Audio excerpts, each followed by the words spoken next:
We often hear the term diaspora engagement. How do you see that? What are any meaningful way that you see the diaspora engaging in Jamaica?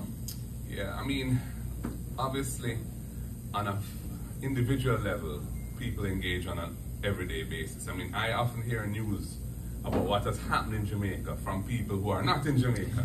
They seem to know it faster than everybody else, which is incredible. But apart from that individual level and the support that Jamaicans abroad give to Jamaica and Jamaicans, which is vital to our economy, because unlike, say, tourism or bauxite or whatever, the funds that come to Jamaica to support families not come straight into the economy, and they support our balance of payments and our reserves, but they also provide a social safety net, which the state is not providing for families. So it's absolutely critical. But apart from that side of it, you know, I think that people can engage and support development through many different channels. And I know there are a lot of groups here that do tremendous work supporting schools, supporting their schools, the schools that they attended, their alma maters, but also healthcare support.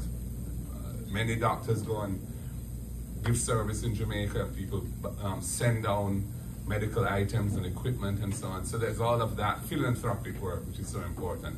And then in terms of the governance of the country, there are opportunities, I think, for, especially with modern technology, where you can have meetings where people don't have to be physically in the same room.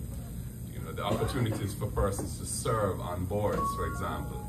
We have over 100 public bodies of various sizes and importance and across sectors that need good governance and have boards which are appointed.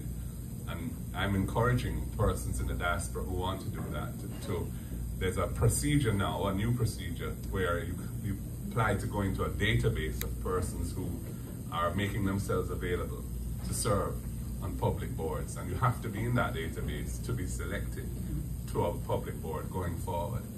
And so this is a way in which persons who want to play that kind of role can do so. And of course, I mean, the range of public bodies is vast. I mean, National Housing Trust, Port Authority, you know, and there's so many of them, right down to schools and school boards, hospital boards. So there's a tremendous scope to play a role in helping those institutions to be well run, to fulfill their mandate effectively, and to serve your country. So I encourage anyone who's interested in doing that to look into it. Thank you for that. So